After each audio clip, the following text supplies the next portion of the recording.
안녕하세요. 한류 신과 해외 반응을 소개하는 한류클래스TV입니다. 오늘은 대만 언론에 올라온 계엄 관련 소식과 이 상황을 지켜본 대만 반응까지 살펴보겠습니다. 계엄이 실패 후 또 우리나라 일베들이 다시 인터넷 댓글창을 쓰레기장으로 만들고 있습니다. 이번 계엄령은 확실히 내란을 시도한 실패한 친위 구테타였습니다. 이미 권력을 잡고 있는 세력이 자신들의 권력을 잃을까봐 구테타를 벌인 일입니다. 쿠데타는 확실하게 국민과 국회의 신속한 판단과 용기 때문에 실패했고, 쿠데타는 실패하면 내란죄이기 때문에 지금 관련자는 애써 이것이 겁주기용이었다, 부정선거를 파헤치기 위한 것이다라는 구차한 변명을 하는 것입니다. 그러면 갑자기 왜 선관위를 장악했을까? 그리고 뜬금없이 MBC를 장악하지 않고 김어준 뉴스공장에 군을 보냈을까? 그것은 아주 간단한 이유입니다. 어떤 쿠데타건 쿠데타가 성공하면 명분이 필요합니다. 난 무엇 때문에 이런 짓을 했다는 변명이 필요합니다.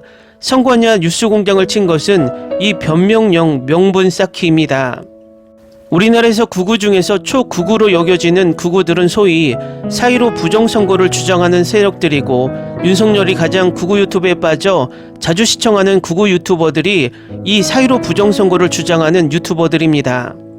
또 윤석열을 지지하는 정광훈 세력 또한 이 4.15 부정선거를 지속적으로 주장해왔습니다. 결국 윤석열은 자신이 주로 보는 극우 유튜버들과 자신들을 지지하는 세력의 주장을 만족시키기 위해 쿠데타의 명분 쌓기를 한 것입니다. 4.15 부정선거 주장은 그 당시 제가 운영하는 정치클래스TV에서 그들의 부정선거라 주장하는 모든 내용을 확실한 팩트로 그들의 주장이 가짜라는 것을 증명했기 때문에 이들이 얼마나 황당한 주장을 하는지 제가 누구보다 잘 압니다. 아직도 4.15 선거가 부정선거라고 생각하는 사람들은 정치클래스TV에서 부정선거를 검색하면 제가 그들의 주장을 확실한 팩트로 깨는 영상들을 모두 올려놨으니 확인하시면 됩니다. 중요한 것은 그들이 국민의 자유를 빼앗는 과거 군사독재를 꿈꾸며 시도한 쿠데타가 실패한 결정적인 이유는 두 가지입니다. 첫째는 우리나라 국민들의 자유의지를 너무 과소평가했고, 해외 어떤 나라도 어떤 지도자들에게도 이 상황을 지지받지 못했기 때문입니다. 결과적으로 윤석열이 그렇게 밖으로 나돌아다니면서 외교를 자랑했지만 그 외교가 얼마나 형편없었다는 것이 이번 사태로 밝혀졌습니다. 그렇게 큰 형님으로 모셨던 미국도 이 사태를 인정하지 않았고, 둘째 형으로 모셨던 일본마저 편을 들어주지 않았기 때문입니다. 이 상황을 대만 언론에서 자세하게 분석하고 있는데 우리나라 언론보다 100배 더 잘 분석한 기사입니다. 바로 살펴보겠습니다. 12월 3일 밤 10시 25분 윤석열 대통령이 돌연 계엄령을 발령했습니다. 한국 사회와 정치에 혼란을 야기했습니다. 계엄령이 발령된 지 2시간여 만에 국회는 의회 190표로 만장일치로 계엄령 해제를 승인했습니다.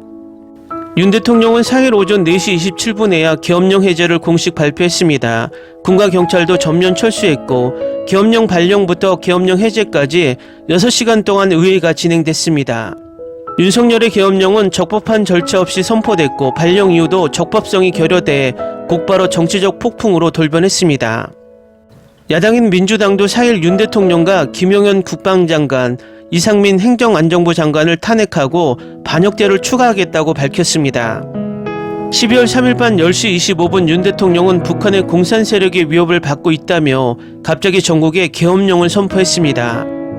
자유대한민국을 지키기 위해 윤 대통령은 소위 북한의 위협에 대해 구체적인 설명을 내놓지 않았지만, 대부분의 대화에서는 야당인 더불어민주당이 예산 삭감과 탄핵을 이용해 국가 운영을 마비시켰다고 비난하며 야당을 반국가 세력이자 토벌 세력, 범인으로 몰았습니다. 계엄령이 내려진 후 한국은 혼란과 긴장에 빠졌고, 하지만 첫째, 계엄령 발령 이유가 정당하지 않았습니다. 따라서 윤 대통령의 심야 담화 이후 대부분의 외부인들은 아무런 구체적인 증거도 제시하지 못했고, 핑계로 정치투쟁의 총구가 내부로 향하고 있다는 해석이었습니다. 윤석열의 파국적인 계엄령에 국제사회가 가장 먼저 주목한 것은 한국 증시와 원화 환율이었습니다. 코스피는 1.8% 하락했고 코스닥 지수는 2.1% 하락했습니다. 규제 당국이 주식 및 채권 시장을 안정시키기 위해 70억 7천만 달러를 투입할 것이라고 발표한 후 하락폭이 좁아졌습니다. 계엄령이 발령되자 미국 상장 한국 주식 ETF는 장중 7.1% 하락해 계엄령 발령 후 52주 만에 최저치를 기록했습니다. 기업 측에서는 반도체 제조사인 삼성의 주가가 1% 가까이 하락했고, 배터리 제조사인 LG에너지솔루션의 주가는 2.8%, 자동차 제조사인 현대자동차의 주가는 2.4% 하락했습니다. 반도체 공장인 SK하이닉스는 낮 12시께 소폭 상승세를 이어갔지만, 인터넷 대기업 네이버와 배터리 제조사인 삼성 SDI 주가가 모두 하락했습니다. 한국 원화도 충격에 빠졌고, 한때 미국 달러 대비 환율이 3%나 하락하기도 했습니다. 로이터 통신은 한국 외환청이 12월 4일 오전 국내 시장에서 미국 달러를 매도하려 했다고 전했습니다. 금융 불안 우려로 인해 원화 약세를 완화하기 위해 한국은행 금융통화위원회는 현지 시각 오전 9시쯤 임시 이사회를 열었습니다. MUFJ 리 하드만 통화 분석가는 이런 상황은 선진국에서는 흔한 상황이 아니며 원화 가치가 더욱 압박을 받을 것으로 예상한다고 말합니다. 한국은 인도태평양 지역에서 미국의 중요한 동맹국 중 하나이고, 윤석열은 취임 이후 취해온 친미 입장인 만큼 미국의 앤서니 블링컨 국무장관의 대응이 주목을 받고 있습니다. 그는 윤석열이 계엄령을 해제하는 것을 보고 싶다는 의지를 표명하고, 미국은 한국 국민과 한미동맹을 지지하며 한국의 평화적 수단을 통해 정치적 차이를 해결하기를 희망한다는 점을 거듭 강조했습니다. 미 국무부는 윤석열이 사전 인지 없이 계엄령을 선포했다고 지적했습니다. 뉴욕타임즈는 바이든 미국 대통령이 한국을 매우 중시하는 이유는 한국에 3만 명에 가까운 미군이 주둔하고 있을 뿐만 아니라 한국이 동아시아에서 몇 안 되는 민주주의 국가 중 하나이고 모든 것을 한국에 의존하고 있기 때문이라고 지적합니다. 그는 미국의 모든 수준의 관리들이 한국 측 관계자 접촉하고 있으며 미국은 이번 사태에 대해 심각하게 우려하고 있다고 지적했습니다. 파이낸셜 타임스는 또한 윤석열의 행동이 한국과 가장 중요한 동맹국인 미국 사이의 관계를 복잡하게 만들었다고 지적했습니다.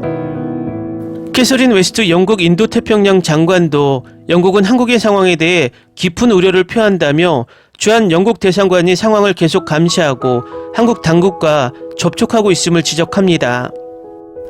스테판 두자링 유엔 대변인도 한국의 상황이 유엔의 위기에 대한 명확한 평가를 하기에는 너무 빠르게 전개되고 있다는 점을 인정하며 깊은 우려를 표명했습니다. 이시바 시게로 일본 총리는 이번 사안에 대해 각별한 주의를 기울이고 있다며 앞으로도 일본 국민의 안전을 위해 만반의 준비를 하겠다고 밝힙니다. 따라서 이시바 시게로는 이번 사태에 대해서만 답변했을 뿐 관련 구체적인 사항은 아직 정해지지 않았습니다.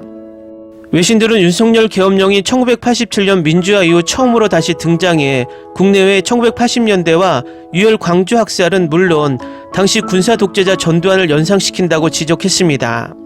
미국 버지니아주에 거주하는 재미교포 김종준 씨는 정치가 왜 1980년대로 돌아가는지 모르겠다고 경악스럽게 말합니다.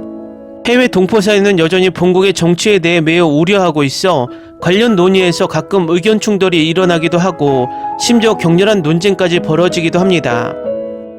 그러나 윤석열이 계엄령을 선포하자 이들의 반응은 대체로 한결같았습니다. 코리아타임스 워싱턴판 부편집장은 해외 한국 사회의 분위기를 이렇게 묘사하며 보수든 진보든 상관없이 다들 대통령이 미쳤다고 한다고 말합니다. 한국의 계엄령에 대한 외신 보도도 불확실한 경제 전망, 근소한 차이로 당선, 취약한 국민 지지, 잇따른 스캔들 등 윤석열의 국내 불리한 상황을 언급하며 2024년 4월 국회의원 선거에서 여당의 패배, 윤석열이 계엄령을 발표하면서 한국 정치는 심각한 양극화 상태에 빠졌습니다. 다음은 계엄령 상황을 지켜본 대만 반응입니다. 민주진보당은 즉각 계엄령을 지지하는 글을 올렸으나 바람이 엉뚱한 방향으로 가고 있는 것으로 드러났고 페이스북은 해당 글을 즉각 삭제하고 네티즌에 의해 캡처될 위기에 처했다. 이 사람은 자기가 박정희라고 생각해요. 가장 웃긴 건 라이칭더 민주진보당이 지지글을 올렸는데 빛의 속도로 뺨을 맞고 곧바로 삭제된 대만 정치가 너무 유치해서 어이가 없다. 바그너 그룹은 러시아에서 적어도 하루 동안 쿠데타를 일으켰는데 한국은 왜 1시간 동안만 계엄령을 유지했는가? 계엄령은 의회의 비준을 받아야 한다. 한국의 계엄령이 의회에서 해제됐다. 의회의 소수 정당인 민주진보당은 정말 몸을 바짝 조여야 한다. 이 상황은 말도 안 되는 소리입니다. 한국은 중국처럼 될 뻔했어요. 한국 국회는 새벽에 일어나 회의를 열고 계엄령을 해제하고 싶었다. 대만 국회는 새벽에 일어나 계엄령을 함께 발동해달라는 메시지를 냈다. 최신 뉴스 한국 국회가 계엄령을 해제하기로 의결했습니다. 한국의 모든 대통령은 불행하게 끝난다는 것이 전통이다. 역사상 가장 짧은 계엄령 기네스북 신청 추천. 한국이 있어서 좋아요. 자유를 지키기 위해 우리는 국민의 자유를 빼앗고 계엄령을 선포합니다. 말 하나하나가 내 뺨을 때리네. 인터넷 시대 쿠데타는 추상화됐다. 이런 식으로 정권을 잡으려 한다면 너무 순진한 생각이 아닐까. 전두환 시대와는 다르고 군에서는 전두환 장군의 영향력도 없다. 윤석열은 이재명을 죽이지 못하고 이 지점에 도달했습니다. 그는 기본적으로 쿠데타에 실패했습니다. 한국의 대통령은 끝났고 국회 의석도 부족하다. 곧 청산될 예정. 중화민국은 몇 년 전에도 여전히 쿠데타를 벌이고 있습니다. 정말 당황스럽습니다. 국회를 해산하고 선거를 치르는 대신 계엄령이 선포될 것이고 집권 정치인들은 다수의 야당을 이기지 못하고 국민은 목숨을 걸고 싸울 것이다. 당연하지. 모든 반공 프레임은 핑계일 뿐. 한국 국민들은 이 정도의 성숙함을 갖고 있고 겉으로는 종북 세력이라고 몰고 있지만 실제로는 독재 정권을 세우려고 하고 있습니다. 시민들은 감히 거리로 나와 항의했고 군인들은 감히 총을 쏘지 못했습니다. 민주주의 국가이기 때문에 정부가 마음대로 하지 못합니다.